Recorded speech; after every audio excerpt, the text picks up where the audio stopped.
What did you make of President Mubarak's speech? Katie, I think it's a last-ditch effort to stay in power.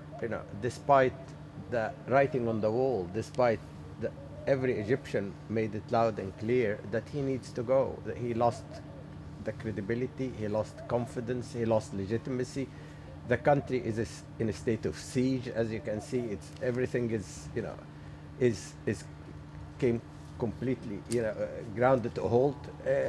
I don't really understand, and he is offering too little, too late. Nobody believed that a dictator, after 30 years, in the last 6 months of his term, going to introduce democratic reform. I mean, it's an oxymoron. What would happen if he just totally left the country? Who would fill that void? Well, this is a very good question, but I think it's again symptomatic of people believing, that that if a dictator were to leave, the country would turn into chaos. We have gone through that in Eastern Europe. We have gone through that in many of the Latin American countries. There's 80 million people here. I mean, we are not going to invent the wheel, Katie. I mean, we have been talking about, of course, a presidential council, of 3 people, for example, including the army, to ensure stability, continuity, a caretaker government, as Barack Obama mentioned yesterday, and then prepare for free and fair election. This is the only way to go. But for those who talk about chaos, including, of course, President Mubarak, it's either me or the deluge. You don't insult that people's intelligence.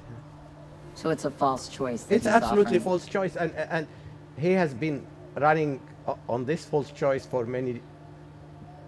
almost many decades. Frankly, it's either an authoritarian dictatorship who is repressing every Egyptian rights for free speech, free religion, what have you, or the Muslim Brotherhood, which have been painted as equivalent to Al-Qaeda. And this is absolutely a bogus fiction. What is the Muslim Brotherhood? Aren't they a fairly radicalized opposition group? I don't think, well, it depends on your definition of radical group. I mean, they are religiously conservative. I don't see them really, frankly, different from the Orthodox Jews in Jerusalem on some of the new evangelical in the US. I mean, they are religiously conservative. They have views the majority of the Egyptians do not share on their interpretation of religion, but they are not violent. They haven't used violence for the last 50 years. When they even used violence in the 40s, it was for political reasons. They made it clear, Katie, that they are in favor of a civil state. They are in favor of a country based on equal rights and equal obligations. And whether you believe them or not, well, we'll have to pin that down into a constitution with red lines. I mean, if you cannot have a fascist party in the US, and we will make it very clear here in a new democratic constitution that yes, you can work as part of the Egyptian, society, but there are red lines. A red line that both Muslim and Copts have to have the same rights and same obligation, and there is absolutely no possibility of a religious state. But the hype that will turn Egypt immediately into an Iran-type system of government, the hype that once Egypt become a democracy, will become hostile to the US and hostile to Israel. I mean, these are the two hypes or fictions, which people need to go beyond the surface and understand that they have no ground in truth. What is your relationship with the Muslim Brotherhood? I know you have reached some kind of arrangement with them. Can you explain? We agree that we need to have a new Egypt based on democracy, free and fair election, and let the people decide. Other than that, I have no dog in this fight? Sorry? No dog in this fight? No, no dog in this fight. No, no, absolutely. I mean, what they know I have completely ideological differences with them, and so with many Egyptians. I mean, they are a minority in the Egyptian society. They probably are like 20% of the Egyptians. The Egyptian traditionally are moderate, people.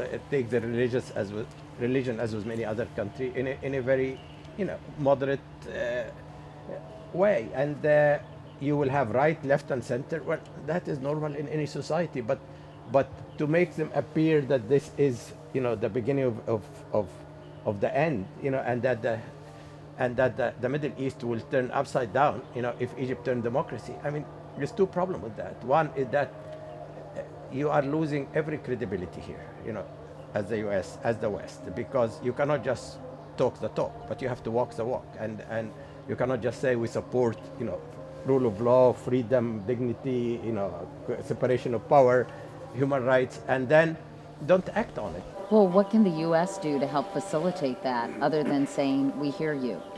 Well, I think the U.S., in my view, have to continue as a standard bearer for universal values of basic freedoms, and they cannot, as we hear every day on television, saying that we are walking a very thin line.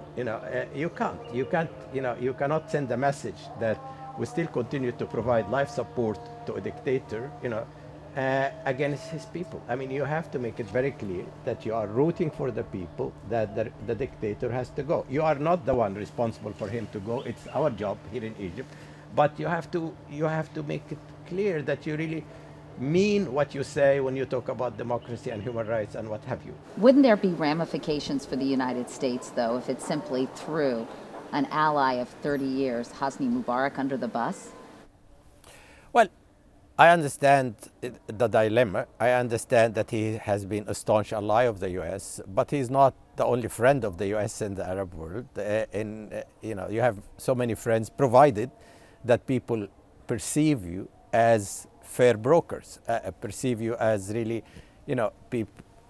people who care about their plight, and the fact that Hosni Mubarak has been, ally, supporter, well, thank you very much. But should that come at the expense of killing people, of repressing his own people, of denying his people, their basic freedom?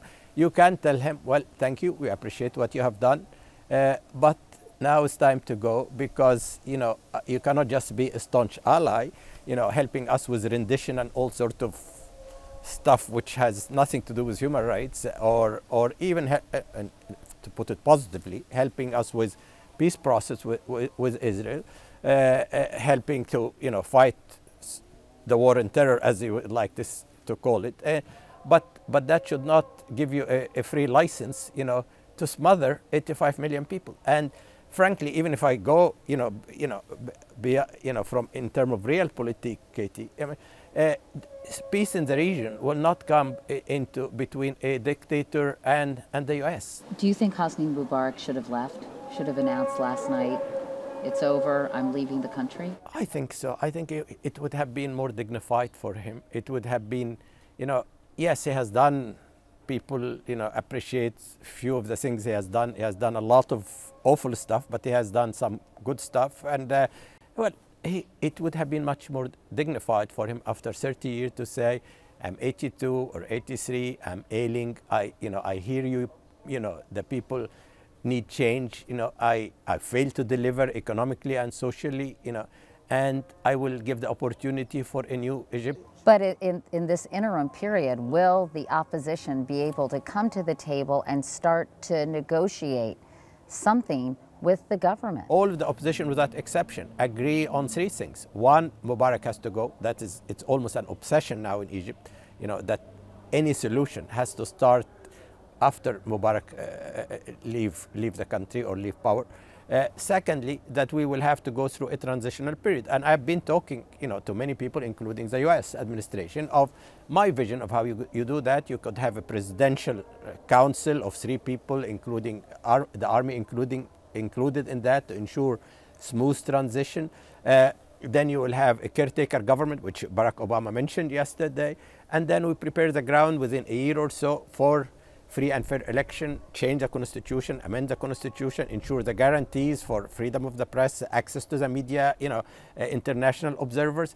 In all of this, there is not a whiff of difference between any of the opposition. But during this period, obviously Mubarak isn't leaving, or that's what he says. He wants to stay in Egypt, die in Egypt, and not move elections up from September to May. So there's an 8-month period. During that period, can the parties come together and start to chart a new course? Well, I can't talk on behalf of all the opposition on that. I can talk about myself. I will never get into a dialogue with the regime, if you like, while Mubarak is in power, because all what you do is you know, give that regime a legitimacy, which in my view, they have lost. But more importantly, Katie, if you listened to him yesterday, he is always coming with too little, too late. I don't think he understands what democracy means. I don't think I don't think he understands that he really needs to, let go. So what happens in the next 8 months? Nothing? I hope that some people convince him that for the sake of the country, for the sake of his dignity, he just have to leave. And I have been on telephone with a lot of people from outside and inside the country trying to find a way for a dignified exit for him. Have you spoken with him about that, about leaving? No, I haven't talked to him personally. I used to talk to him since until a couple of years ago, give him my advice, my views on things, but I haven't talked to him, and no, I haven't. So basically what you're saying is there is no way to work out the differences among the factions of opposition and government officials in the next 8 months unless Mubarak leaves. This to you is an untenable situation, this plan as it stands today. I think so. I think so. I mean, you might get some of the opposition start engage into dialogue, but the dialogue have no credibility among the people. I mean, the whole question is a question of trust, as you can imagine. People don't trust that regime, don't trust Mubarak personally, and if they want to engage into dialogue, they want to engage into dialogue at a level where there is a level playing field, and they don't see that. Where do you come in all of this? Some Egyptians say you don't really represent the common man, that you travel abroad, you accept awards, but you're not really the face of the new Egypt. What would you say to that? Well, I represent myself as an Egyptian. The fact I've lived abroad, I don't travel to receive awards. I travel because I'm part of the UN fight for HIV/AIDS. I travel because I'm working with many people on nuclear disarmament.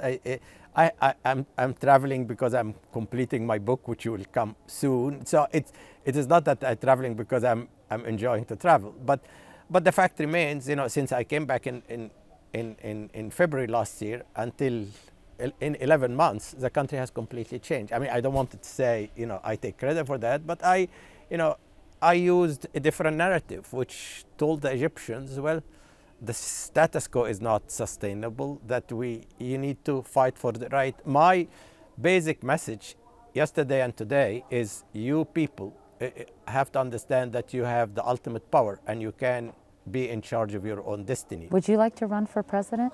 That is the least of my priorities, Katie. I mean, and people don't believe that. They think that I'm here to run for president. I mean, if you should check with my family. My family are furious with me. My daughter. But would you consider it? I would only consider it if the Egyptian people, want me, to run. And as I said always, I will not let them down. But ideally for me is to help the country make the shift into a democracy. I have done what I would like to see, and then go back and do the things I enjoy. But I can't come here and see 42% of the people living under $2. I can see 28% of the Egyptian illiterate. While I'm living here in a gated community and I'll feel good about myself. Is this a new era for Egypt? Absolutely. I think everybody is stunned of what is happening. Nobody believed that. You see, when I came here 11 months ago, Katie, people lost hope, that anything could change. There was a huge culture of fear. Finally, it was the young people who got even impatient, who got ahead of the game. I mean, I was working with them. We got 1 million signatures to ask for change, boycotting election, but they got impatient and it said, well, the regime has, give us, all what our demand fell on deaf ear and we need to move. And I think that a major psychological difference was what happened in Tunisia. What happened in Tunisia, sent a very psychological, powerful message, again, to quote Barack Obama, yes, we can. If the Tunisian manage to, get Mr. Ben Ali out of power after 23 years of dictatorship, why can't we do it? So that accelerated the process, in my view.